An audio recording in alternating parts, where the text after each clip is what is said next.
Good morning, afternoon, evening, wherever you are.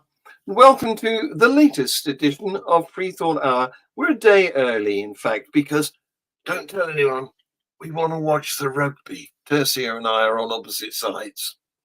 So we're actually recording this. Well, it's going out live, but we don't expect anybody to know. So what I'm going to do, it'll be in the live section on the channel initially, but I tend to transplant it into the whatever you call that homepage, so that it will appear tomorrow in as if it's never happened before.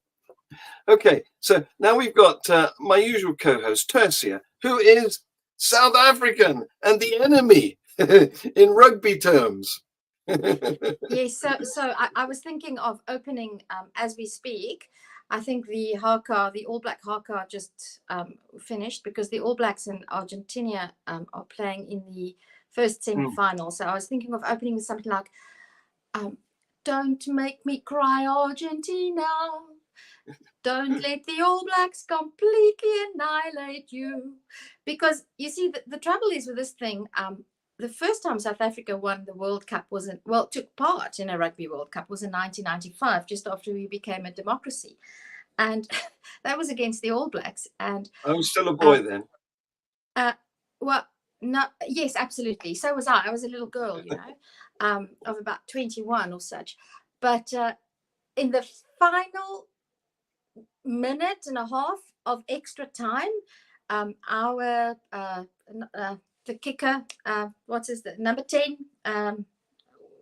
That Whoever one, it was, Joel Stransky. Oh, him. Okay, He put over a magnificent drop goal, and we beat the All Blacks by 3 points to 15-12, and it was so. If and I don't think Argentina has much chance of going through to the final.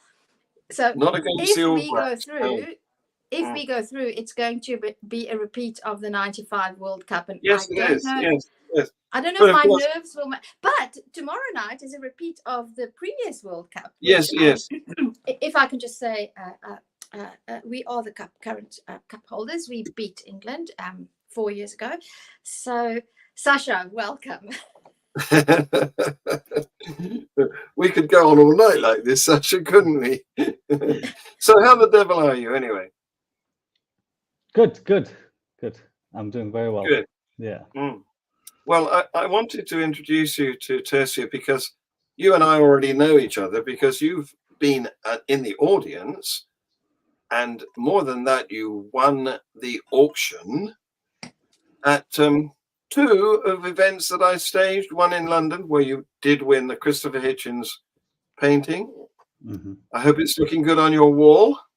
Yeah, I took it to my parents' house because I live together with my brother. It's a very small flat. He said we don't have any room on the walls, so I took it to my parents' house in Belgium, and they didn't know. Well, they know who Christopher Hitchens is because they keep talking about him. Yes, they've never really seen the physical manifestation in a painting. Yes. And so they did put it up on the wall in their house, so that's good. In the study, where it's probably the most where it belongs. Where it belongs. Excellent. Exactly.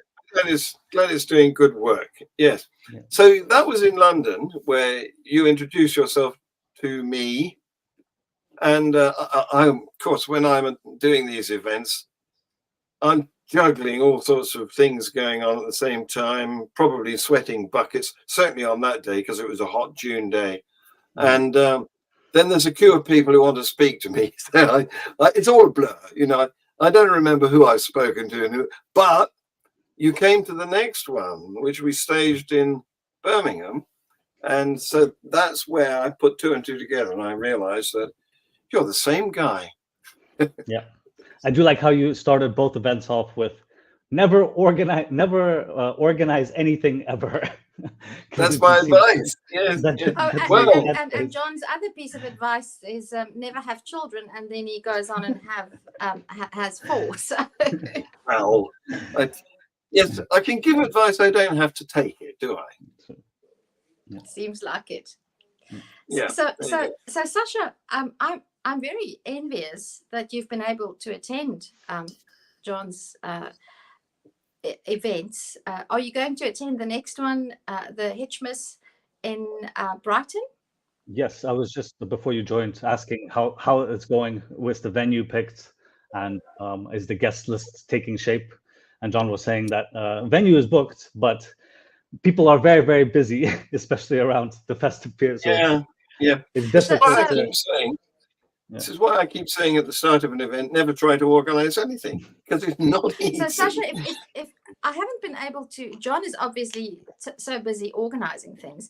I've been really begging him to get some of the famous authors to just sign a piece of paper for me and just send me a little message, because I can't be there in person. So maybe I must just ask you to ask Richard Dawkins to just write a little note for me on a scrap of paper, and you can just say, "Hi, Tasha," and I can stick it into my copy of The God Delusion. And I think Lawrence Krauss is going to attend as well, the next one, or maybe virtually. We're I'm not sure. Perhaps I'd better give you an update, because the stage of organization that I've reached, I've got the venue, and that turned out to be very difficult. Took me weeks, actually, before I succeeded in getting the very first venue that I wanted, which is the Salis Benny Theatre. It's diagonally opposite the Royal Pavilion in Grand Parade, Brighton. You know, the Royal Pavilion, where I think it was George IV built it. And no, did we drive? We drove past there when I came to visit you, didn't we, John? No, I don't think we did. No, we didn't. Didn't we drive to Brighton? It was just for the morning. We didn't stop because it was very busy and it was quite hot and we didn't have too much time. I'm sure we did. You're thinking I've got a memory. I know that, aren't you? This is a mistaken view you have. Maybe we did. I don't know. It's the thing with onion-shaped roofs. That's exactly. It's this. Oh yeah. Okay. It's completely misplaced because it's at the at the English seaside, but it's this Indian-looking Taj Mahal. Yeah, exactly. It's not at all misplaced. What you've got to realise is, at that stage, we ruled India.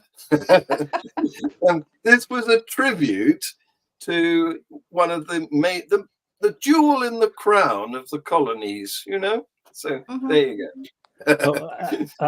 I always get confused for some reason. I haven't left London very much at all. That was my first time in Birmingham, actually, when I went. But for some reason, Bristol and Brighton, I mean, I know the football teams. I can tell you all about the football teams. But in terms of cities, I get them confused. So one of them is a coastal town, which is Brighton. And that's quite close to London. Bristol is quite far away, or it's a university town. And it's on the west. It's on the west, and it's by a river estuary, so it's a major port. It's port for the Atlantic, facing trade to John, America, West Indies. Before you give your update on the upcoming Hitchmas in Brighton, I just want to ask Sasha. I don't want Sasha to get bored and feel left out, because I'm curious. Why do you go to so much trouble to attend these events? I mean, you have from London to Birmingham is quite a. Did you go? Yeah. Why? What makes it worth your while? I mean, I know, but I'd like you to tell our audience what makes it worth your while, and your experiences there, and how does it add value to your life? No, it's a great question. The short answer is, like, I love to hear great minds speak. One of the first people I ever heard speak was Christopher Hitchens back in, I think it was 2007. So what happened way back when is someone gifted me one of Richard Dawkins' books. It wasn't The God Delusion. It was his autobiography, I think. Then I read that. Then from that, I got to The God Delusion. And then it just opened the door to Sam Harris, to Dan Dennett. I read all their books. And then if I was in London and they were giving a talk or a book signing, I made sure to go there, because, you know, like, they're not going to give a million more talks. And every single time I went, I always had I always left thinking about whatever it is that they said. So I went to the first event in London. I think I've been following Atheism UK for a while on social media. And then I saw, Richard Dawkins is going to be talking. Lawrence Krauss is going to be there with his project. And it's a small venue. And there was an option to have a meal with them afterwards. I was like, oh, well, I'm not going to miss out on this opportunity. So I went and actually had a dinner sitting right next to Richard Dawkins. Which, like, if you would have told like 18-year-old little Sasha that he would, be talking to Richard Dawkins about current things and secularism and atheism. So then after that first event, it wasn't even a question to go to Birmingham or not. I was just like, oh, I got to see a new city and have dinner with Richard Dawkins again. So So I think there must be a God that takes care of Richard Dawkins, because if it were me, I don't think I would have been able to eat sitting next to Richard Dawkins. I would just have been completely taken up by being in the presence of. I would be like a little groupie, like the girls fainting when they saw the Beatles, which is completely immature and really silly. I suppose it's the Christian roots in my in my psyche to get overwhelmed by. Well, I don't want to upstage you, but this hand has shaken his. I've made peace with the fact that I'm stuck on the southern point of the southern tip of Africa, and I'm not a multimillionaire, so I can't just fly out as I wish. Anyway, to finish my updating, I've got the venue. I'll gloss over the difficulty that encountered doing that, and I've got two celebrity academics who are on board, Lawrence Krauss and Professor A.C. Grayling. But what I haven't yet got is the most pertinent people, those who were alongside Christopher Hitchens in The Four Horsemen. And I'm working on that. I've emailed Dan Dennett. I've emailed Richard Dawkins. Neither of them have got back to me yet. And I'm not in Sam Harris's contact system. So I've got to go through other people to get to him. But Lawrence is working on this problem too. And so is A.C. Grayling. And Lawrence is also working to try and get Stephen Fry. That would be, That would be, I think, in amazing. American terms, awesome. Yeah. Okay, so let me just fix this. I need to get confirmation. Sasha, if I ask you, will you have some slips of paper with you, and you can just ask the people to sign them and then just give them to John in an envelope, or just I'll get in contact with you and I'll get it, because John's not going to do it because he forgets. But you see because I need it. I'm the co-host of the show, and I can't get John to get me the signatures and a little note of from these people that I admire and who put me on the road to critical thinking. Without me knowing. Yeah, I'm pretty sure they will be definitely up for it, because when I won that Christopher Hitchens painting, I didn't want to ask them because I thought maybe it's weird because it's a painting, but I asked them, could you sign it? And they both signed the back. So now that painting, not only is it a beautiful painting, but now it's got two signatures on the back. Provenance. So yes, I could for sure try the paper thing, but also, I don't know, have you read some of their recent book? Because Lawrence Krauss has a new book out, and Dawkins had one out for kids. So if you don't have either of those, we can get one and then ship it to you wherever, and then get that. That would be great, because I've read the electronic versions, and I'm a keen listener to all the podcasts, both Lawrence and Richard Dawkins, and I want to promote the ideas as much as I possibly can in South Africa, which is very fast becoming the second United States in terms of Christian fundamentalist political views. But I want to ask you about how you were you always a non-religious skeptic? Were you formerly religious? You spent some time in the Netherlands, in Belgium. You speak some Dutch, a beetje Afrikaans misschien, and Antwerp. Antwerp, you said Antwerp? Yeah, Antwerp. Which is now, so Afrikaans, my native language, is very close to the Dutch spoken in by the Flemish in Flanders. So, but I want to know, were you always a critical thinker and curious about things that we have questions about? So I'm originally Russian, as in both of my mom and my dad are Russian, and I was born in Russia. And my parents are, I don't want to say religious, but they believe in God. They're what's known as Russian Orthodox, which is really close to like Greek Orthodox. It's the same idea, as part of Christianity. Christianity. So they still are religious, and they know that I'm not. They call me militant atheist, but I don't think I'm militant in my atheism. But it's very good humored. Like me and my dad will send each other memes every other day of like, he'll send me a meme about atheists and I'll send him a meme about how he's not getting into heaven, and it's always fun. But the turning point for me was, basically when I was 17, 18, as in I look at yearbook photos when I'm around 15, 16, and I'm wearing a cross. And I don't remember wearing the cross. So it wasn't for religious reasons that I was wearing it. I think I was wearing it because like maybe I saw it in a rap video or that I thought it would bring me good luck. But I did have a cross on most of my yearbook photos. And then when I turned 18, right before going to uni, I fell into that rabbit hole of the new atheists, and then just started reading everything I could. And then once you start watching YouTube videos of Christopher Hitchens, there's no turning back from that. Then you're just, at one point I could recite the videos like off by heart. That's how much I watched them. And then, since then I never looked back, and I just, I find religion, I find it a waste. I feel sorry for people who don't have that turning point and that who believe and do things every day in the name of their religion, when chances are they're almost definitely wrong. Yes. But, Can I bring up a point about the Russian Orthodox Church?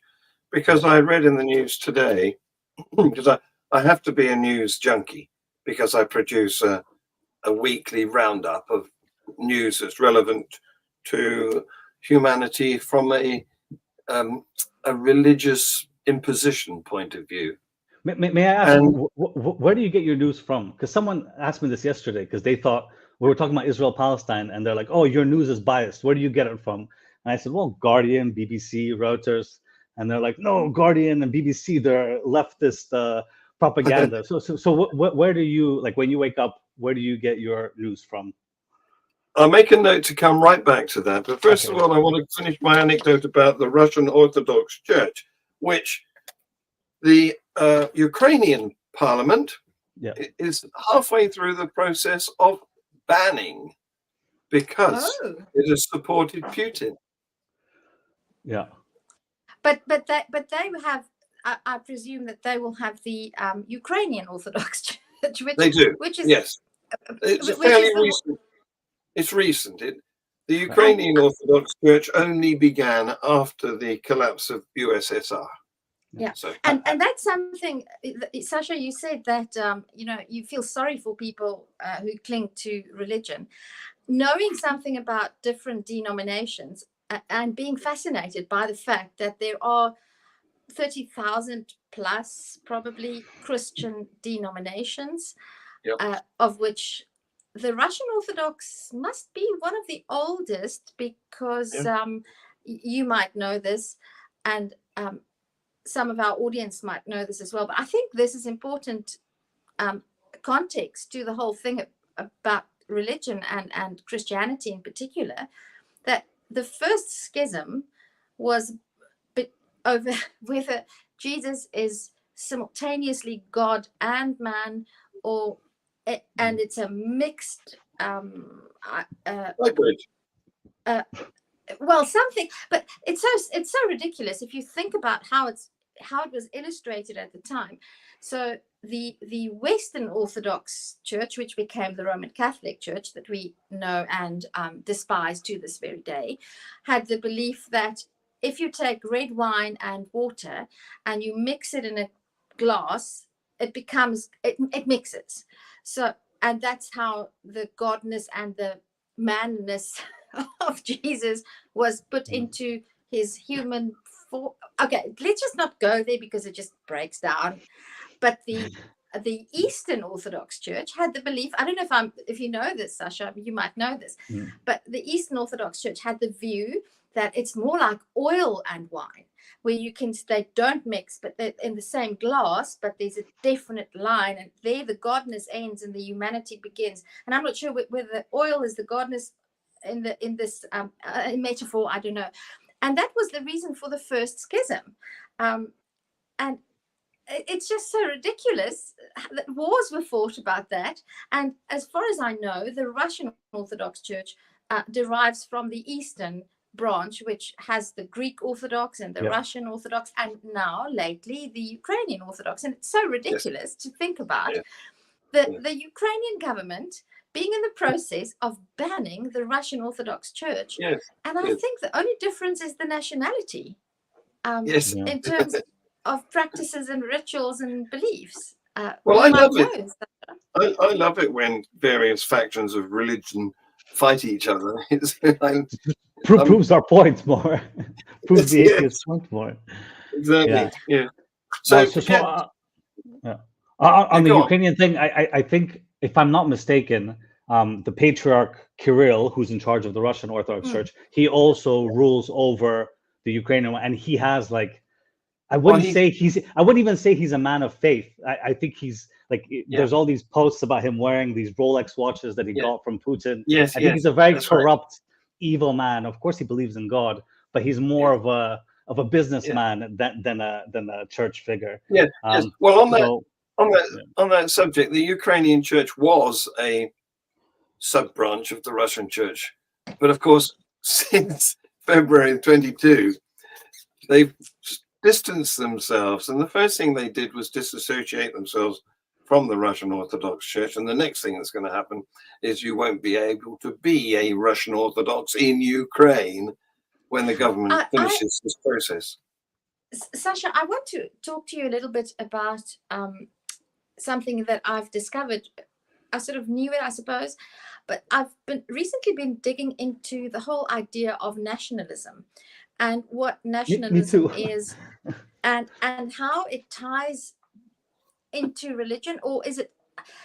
I watched a very insightful YouTube video. I think I'll ask John, maybe I'll send him the link and ask him to post it, because it was a very insightful philosophical analysis of nationalism and its origins. And I think we have such a short lifespan on this planet, and there's so many things we don't understand and we forget.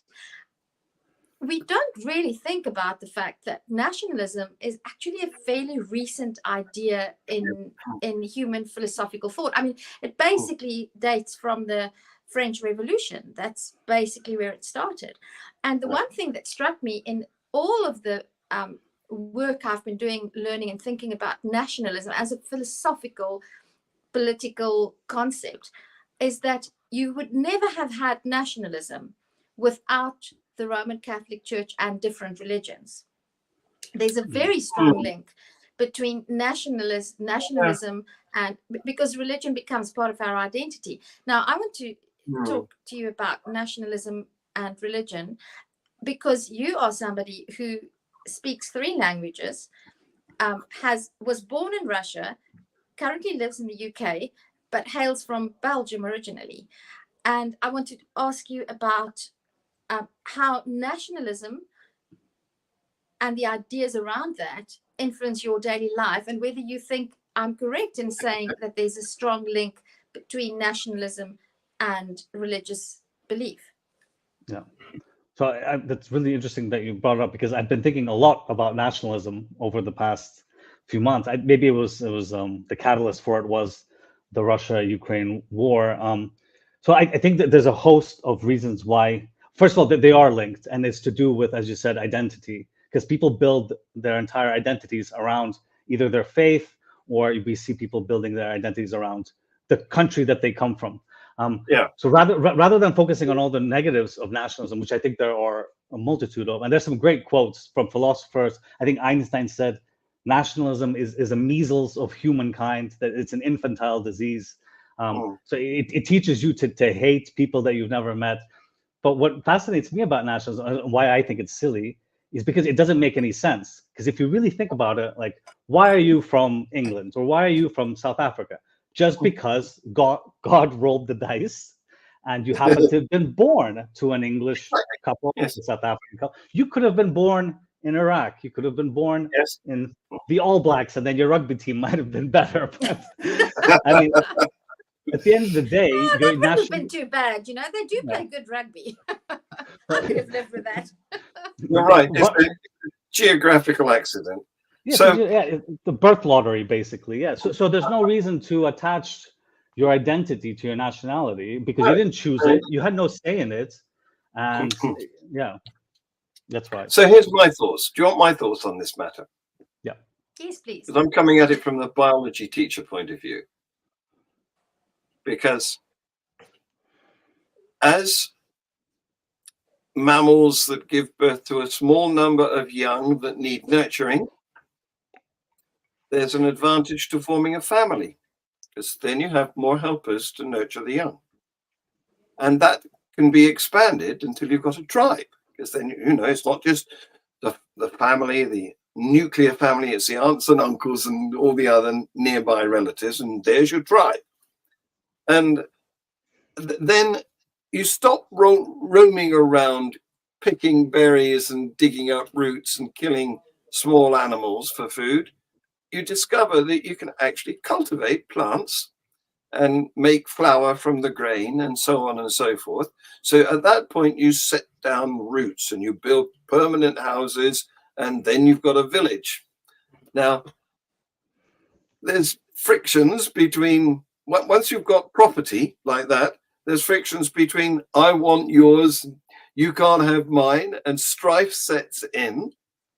And so you have boundaries set up. This is where my property stops and yours starts, and you keep away from mine. And you just roll this process up and you get to an idea of people who have a common language, common worship, and common food. And that's the start of your nation. Now, I like to think that here in the UK, we were ahead of the game, because once we'd sorted out our internal differences between the Scots and the Welsh and the Irish, we're an island. So, which took a good number of years and considerable bloodshed, by the way. Absolutely. Absolutely. But our boundaries are natural. You know, it's the sea. Meanwhile, over in Europe, they were still flexible boundaries. They were being moved backwards and forwards. Is Alsace-Lorraine part of France, or is it part of Germany? And that's only been sorted out recently. And Italy has only existed for just over 100 years, because formerly it was city-states, wasn't a country. So there you go. And it's all a fiction. It's all a man-made concept. You go up in space and look down, there are no boundaries. I'd like to ask you, go up Sasha, in space. Sorry? You'd like to go up in space? Go up in I don't know if I particularly like that. I think the journey, I don't like long journeys and I get car sick. So I think I trust the views that we get from NASA's satellites. I trust those. So I want to ask you, just now, as I said, I trust the views that we get from NASA. I'll go with that. That's fine for me. You asked about the news. I'd like to get to that. But before I do that, I just want to ask you, Sasha, whether you are familiar with the books of Noah Harari and what he, Sapiens and... Sapiens and 21st Century or something. Yeah. I listened to Sapiens on audiobook. I like him more in interviews. He gave one yesterday about, because he's from Israel, if I'm not mistaken. Yes, that's right. And they asked him about that, and he comes off very, very well in interviews. Sapiens, I did enjoy it, but it didn't leave as much. I didn't enjoy it as much as everyone else enjoyed it. It's so interesting. I always find it fascinating how different people respond to different authors, because I found Sapiens, I enjoyed reading the book more than I enjoyed the audiobook. But then I get to somebody like Robert Sapolsky, and I enjoy the audiobook more than I enjoy the reading. It's so funny. And then he has a new book out. He does. Yes, yes. Yeah. Yes. And it's in favor of no free thought, no free will. Yeah. No free will. Well, I think he's Sam Harris is celebrating. Yeah. I disagree, of course. I disagree also. Yeah. You really do. So we need to have a debate about that, because I don't think that we have free will. I think we have maybe an illusion. Not maybe. We have the illusion of free will, but I don't think we have free will. And I think I can convince you of that with some help from Professor Sapolsky. But I wanted to ask you about just something that. What do you do for a living? That's something I'd like to see if I can box you, insofar as we box people and categorize, because I'd like to know how what you do fits into how you think. And then I want to talk a little bit about how we get the news. I think it's something that John, you made it. We need to talk about that, because that is something that is also fascinating. And you asked John, and I'd like to ask you and hear your views on where do we get our news from, and in these days and times. So what do you do for a living, Sasha? Yeah. Okay. So what do I do? So to answer that, I'm a PhD student at the moment, but to answer fully, kind of got to rewind a little bit. So I'm in my, let's say, early 30s. I went to uni, did my undergrad in economics. So the plan was go to an investment bank and become a multi-millionaire by age, 30. Then while I was doing economics, I realized, well, I really hate this whole culture of stabbing people in the back, and it's not for me. This, Sasha, can I just say that as you started, so we've been going now for just over half an hour, and when you just now said that you went into economics and you were thinking of becoming an investment banker, the first thought that popped through my brain was, there's no ways, you are way too nice. There's no ways you can be an investment banker ever. So I'm really sorry, but unless you publish some blockbuster book, around 10 years, but I don't think you're going to make those millions in as you said with mercantile banking, which is good, because I think that makes you a nicer person. Yeah. Well, I mean, maybe, but for everyone from my graduating class is already in their third Ferrari, but also onto fourth and fifth wife. So maybe I'm. Before we alienate all the merchant bankers who watch us, I'd like to point out. Yes, I know. Yeah, I'd like to point out that if you're a capitalist, that's fine. It's how you spend the money that we might disapprove of. If you give it away, that's good. Yeah. Depends on who you give it to and what you give it for, because but okay, that's another topic that we could get into, because I think, Sasha, you would be the perfect person to talk to about this, because economics is something that also ties into nationalism.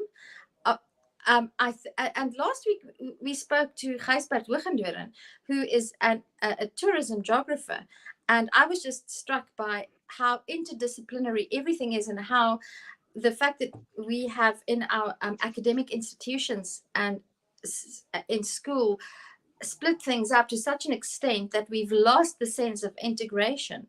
And I think it's something that we need in academia and in how we teach kids in school. I get what it's practical, it's easier, but okay. So you are doing your PhD now in what? In something completely unrelated.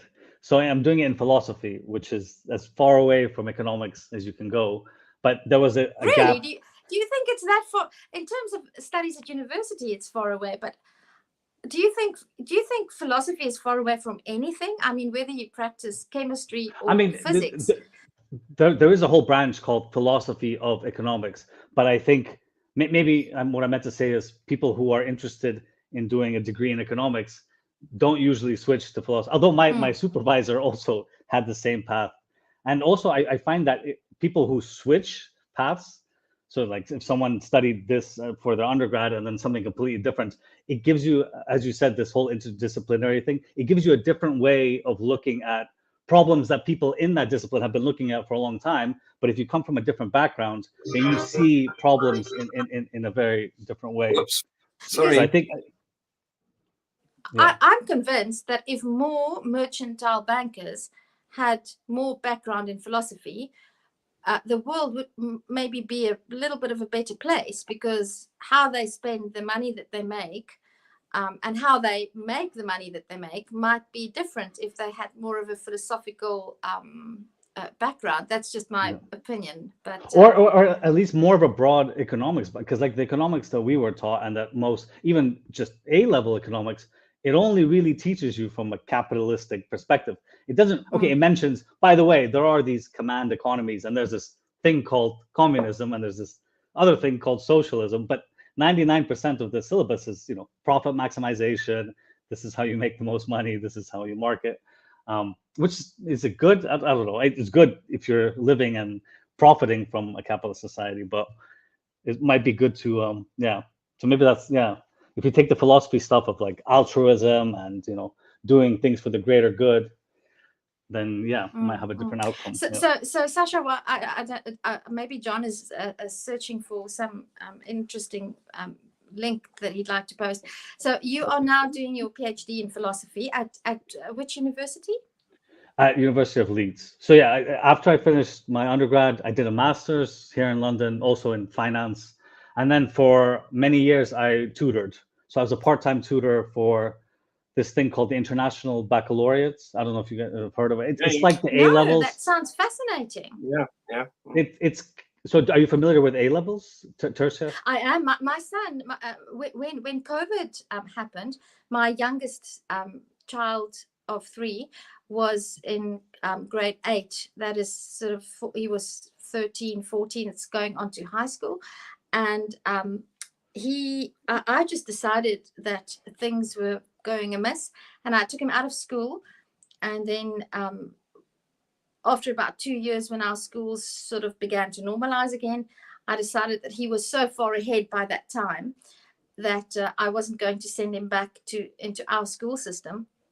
And then I enrolled him to do the international Cambridge curriculum, and he's doing his exams now, and hopefully he'll be able to do his well, they call it the AS levels in the international. So I'm absolutely familiar, and that's why I'm so keen to, I'm so interested to find out more about. I guess the A-levels are by far more popular because all of England basically does them, and also I think some of the Commonwealth countries and some other English speaking. The IB, which stands for International Baccalaureate, it emerged in the late 60s, early 70s, I think. And so instead, I think A-levels is 3 subjects you have to do. In IB, you have to do 6, and you have to do a language, and you have to do a science. When I was doing it in 2007, there were 30,000 kids all over the world doing it, and usually they were at international schools. Now there's about 180,000, and it's stayed at that, but still pales in comparison to A-level. It has a good reputation because of how many subjects you do, and it's like really so you're scored out of 45 points, which is weird, but that's because you have 6 subjects times each one is maximum 7 marks. Then you times that, then 3 bonus points. But so I became a tutor for economics and mathematics in the IB, but I could have probably tutored A-level as well. So I did that for a while just to pay the bills. And then how did I get into philosophy?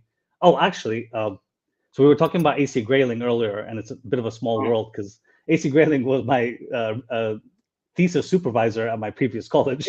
Oh, wow. Yeah. But the reason I found out about that college was because Richard Dawkins was giving a talk there, and I went to that college, which was called New College of Humanities, and then I signed up for that. So it all comes full circle some way. Karma. Anthony founded the New College of Humanities, which has since been taken over by Northwest University. Northwest University in Connecticut, or I thought there were Massachusetts. Boston, yeah, around Massachusetts. Yeah. So it was all predestined. It was all predetermined. You had no say in it. You do realize that? No, I don't know. do we have volition? Yeah. Well, it feels like we do. But okay, so just one other thing. So you study at Leeds University, but you're based in London. Yeah. So I literally just started 2 weeks ago, 1st of October, and then I had to go. Okay. I had to go for induction, but like I said, I rarely venture outside of London because I stay in my little bubble. My brother, one of my brothers, is in Pontefract, which is not far. He works in Leeds. His office is in Leeds, and we were there last year. And what I know of Leeds is the Armories Museum, which I love. I've been there that's the one place I took my son there as well. And then we the day that we left, we were late for the train, and we were almost late for our flight. So I was running through Leeds to get to because they were working at the station or something at the underground. I almost died if my son hadn't been with me because he eventually took the big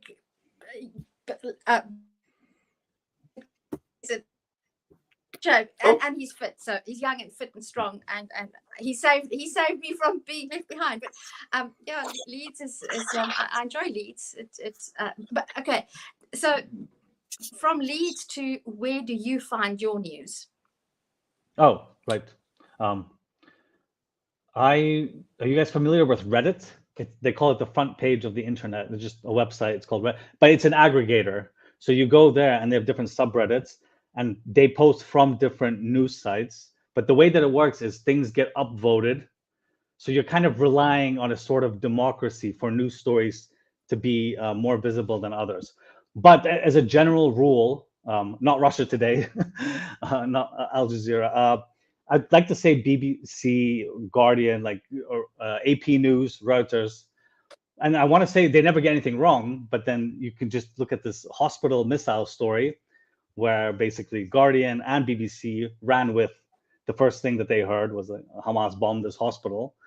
Of course, all of my pro-Palestinian friends, spread it out on social media. And now it's looking like, well, again, we're not certain, we can't be certain until we actually see the missile fragments. But the BBC and the Guardian have retracted what they said initially, which almost never, no, it does happen, but it's very rare for them to fuck up that badly. It's pretty bad that they confirmed it as that, and now it's looking almost certainly like it wasn't that.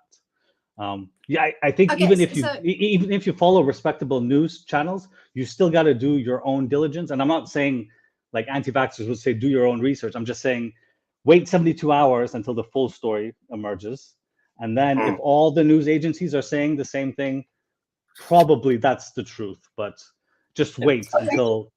John, what's your source? I'm curious to know. I know obviously the BBC, I suppose. And then what else? What other sources of news do you have? Well, the BBC now does something called Verify. They've got a team of people that check all the sources that are coming in, because of course sources are constantly coming in and being updated. So the first impression may turn out to have been wrong, but they now have a system, various guys who are looking at all the phone videos, because there's a lot of those come in these days, checking them for time of day according to the angle of the shadows on the ground and the location where it's supposed to be happening, looking at satellite mapping photographs to see whether they can recognize any of the buildings, even if they're broken by now. So they're doing their best. They're making every effort they can to produce news that is accurate and unbiased. And I talked a bit about this on last week's Views on the News, which hopefully we might persuade Sasha to join in future. I was gonna wait until after this was over to ask you, because I was just looking and you guys were talking about Gaza and Israel, and I was like, shit, I should have told them that I want to be on there, because no, I definitely, and you have some very interesting. I watched half of one, half of the other. Yeah, no, so for sure, count me in on the next. How often do you do that? Right. Once a week, or? We record it on a Sunday, and I usually upload it on a Monday. And so it's not. There's no audience. There's no live audience. but it's a panel of opinionated people, and it includes people. I'll invite you in future. I have about 10 or a dozen people on my list, and I send out a load of invitations. I usually get 4 or 5 join in the show. Yeah, well, there's been a lot in the news the last few weeks, so there's lots to discuss. Unfortunately, on the topic of the news, so Sasha, I'm an educator by training, and I majored in English literature, which my husband, who's a mechanical engineer, used to say. He doesn't say it anymore, though. After 23 years of being married to me, he doesn't say it anymore, and I think I've convinced him by now. He used to say when we just got married, why do you study? What's the use of studying English literature? I mean, what do you can't do anything useful with that.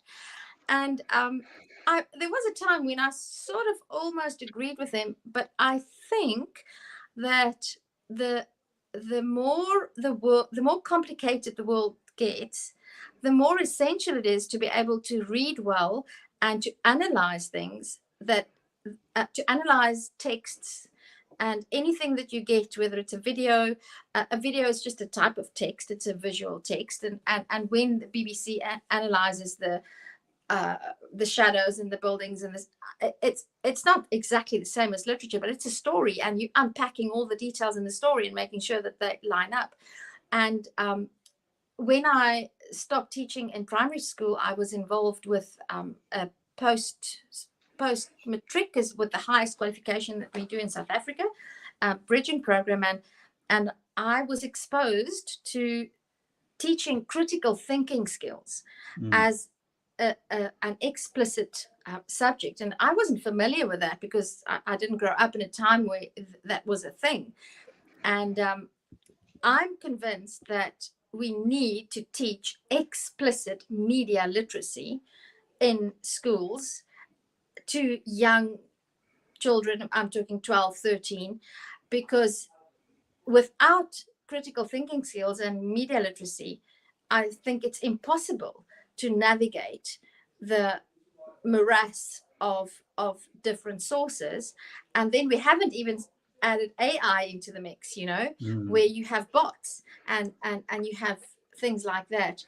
And the one thing that I would like to hear your opinion about, being economics and philosophy student, I don't think that we can ever be 100% unbiased. I think we all have our biases. I think it's so ingrained. And whenever I evaluate news sources, I always try to find whether they declare their biases. Because if the source is aware that they have a bias, or at least a point of view, I mean, a bias is just a type of extreme point of view, and we all have that. We all view everything from somewhere. And to me, the most trustworthy sources are the ones who make an effort to acknowledge that they have a bias and what it is. And the more explicit a news source is about doing that, the more I trust that source. So I follow the independent. I also all the BBC. I love the BBC. I think they're really good, and I think they really try to do a good job. But then I also follow David Pakman. David Pakman too. Yeah. Made us touch and Taylor Cohen. And what I like about, especially somebody like David Pakman, he's so clear about his bias. He says, I am left-wing, liberal. Yeah. This is where I'm coming from, and this is what I base my analysis on. But the fact that he does that, to me, opens him so that he realizes what his bias is. And the moment you realize that, then you put in that effort to try and go around the other side. Yeah, that's not news, then, is it? That's not news. That's no. I think op-ed. Opinion. Yeah, opinion. Yeah. Well, I suppose. Okay, yes, I suppose you're right. Except that I don't think. I think even when we give news, Yeah, if it's you like think if in you terms, omit something, then you're still kind of like Russia Today or Al Jazeera. They can give you facts, but simply by omitting certain facts, Yeah. they're yes, still kind of So even facts themselves are not bias free, I think. I think that's what I'm trying to say. So Yeah. when you give any, I think the dividing line between news and op-ed is more blurred than we would like to think. Oh, definitely. Yes.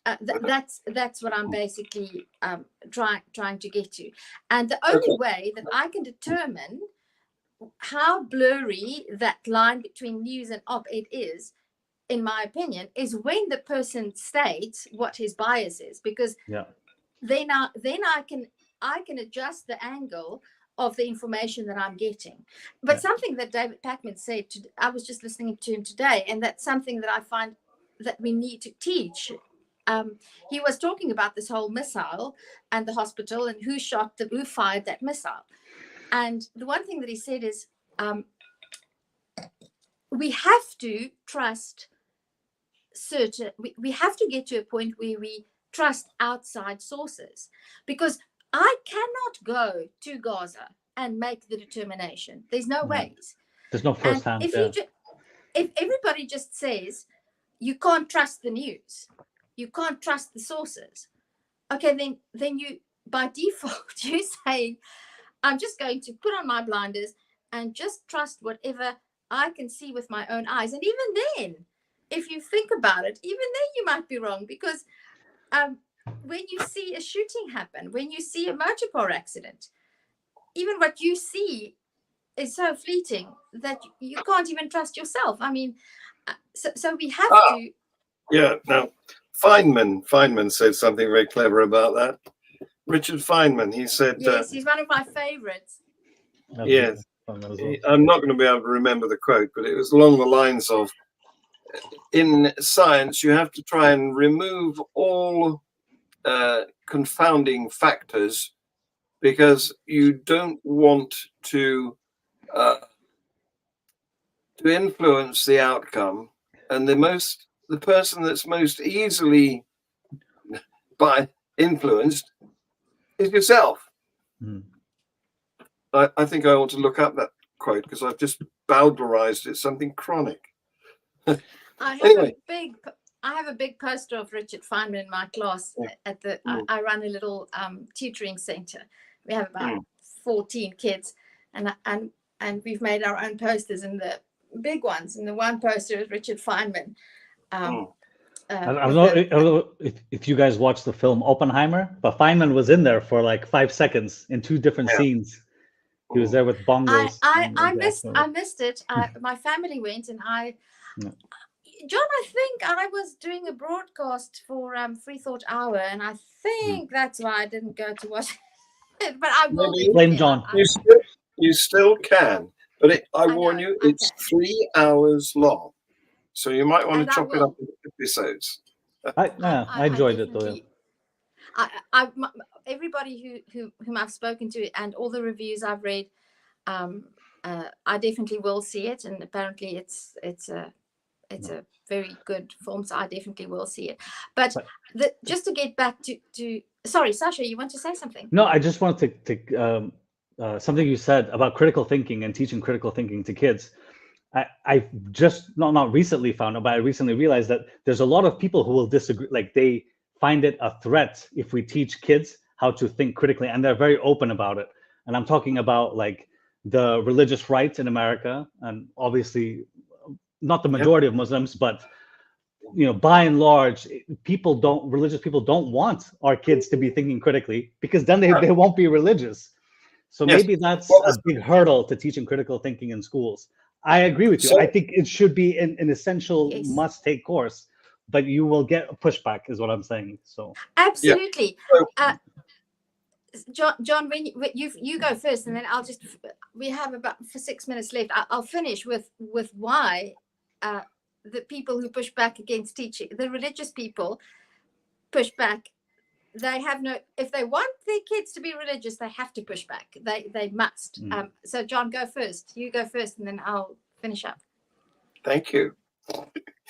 Watch tomorrow's Global Atheist News when you will see an item on some religious people in America, complete with videos, who are objecting to the teaching of basic Islam in their school. Now, it's being taught as part of lessons on all religions, you know, and this just happens to be the one on Islam, and they're objecting to it. They've ignored the fact that there's been lessons on Christianity and Hinduism and Judaism and the Buddhists and all that different sorts. They're saying you can't teach Islam because it's my children are Christian and they don't want to hear that God is Allah. And so they are doing what a lot of these people who accuse the news of being biased are doing. They're thinking, if it's not biased in my direction, then it's biased. So if you give unbiased news, that's biased in their minds because they expect it to agree with them. So this thing about teaching critical thinking skills, it's also something that once you've opened somebody's mind, it's like Pandora's box. You can't go back. You can't put things back.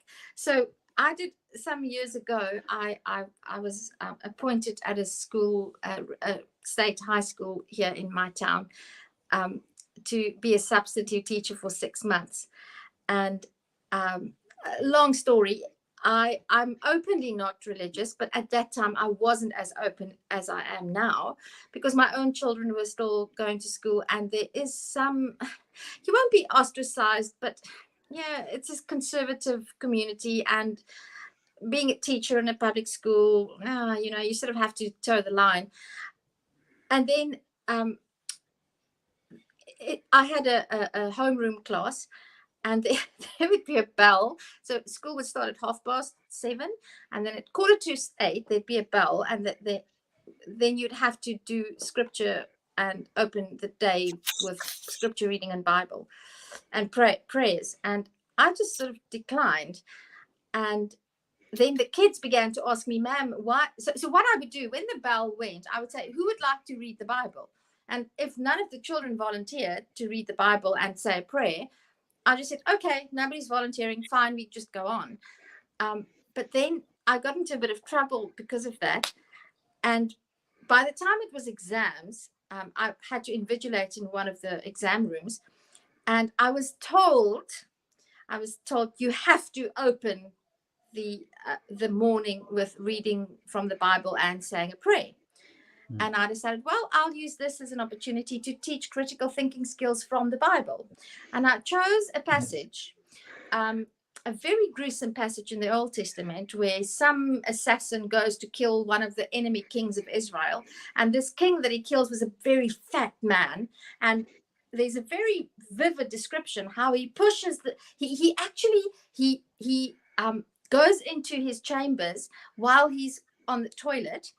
And while he sits on the toilet doing his number 2, this assassin pushes the sword right into him, up to the hilt, and his fat oozes over the hilt of the sword. I mean, I'm not exaggerating. That's how it's described in the Bible. I think that's one of the lighter parts of the Old Testament. Yes. So my scripture opening that I was forced to do was this passage. And all the kids sat there, and they couldn't ask me, is that in the Bible? Because I had the Bible open in front of me.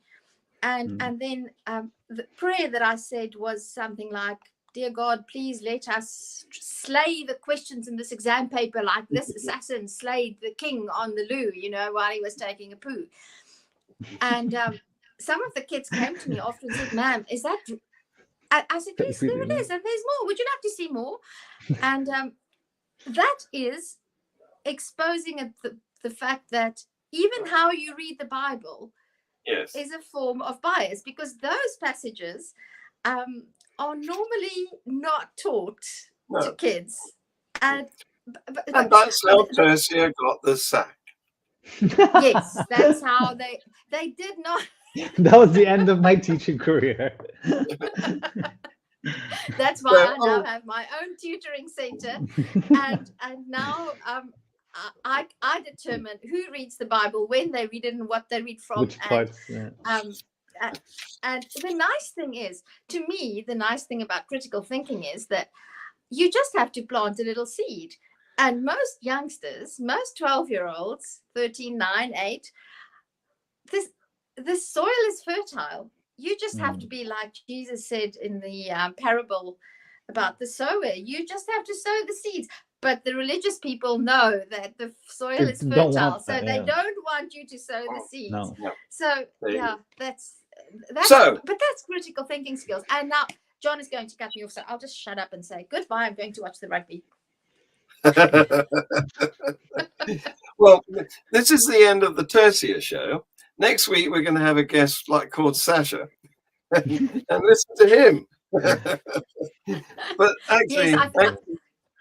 actually, next week we have a young journalist called Daniel Sharp, who has just taken up a post working for the Freethinker, and he's going to be very interesting to talk to, because like you, Sasha, he wants to get more involved with atheism. Good. It's always a good idea. Thank you very much. Wonderful chat. You. Say goodbye. Bye-bye. Bye. Cheers. Bye.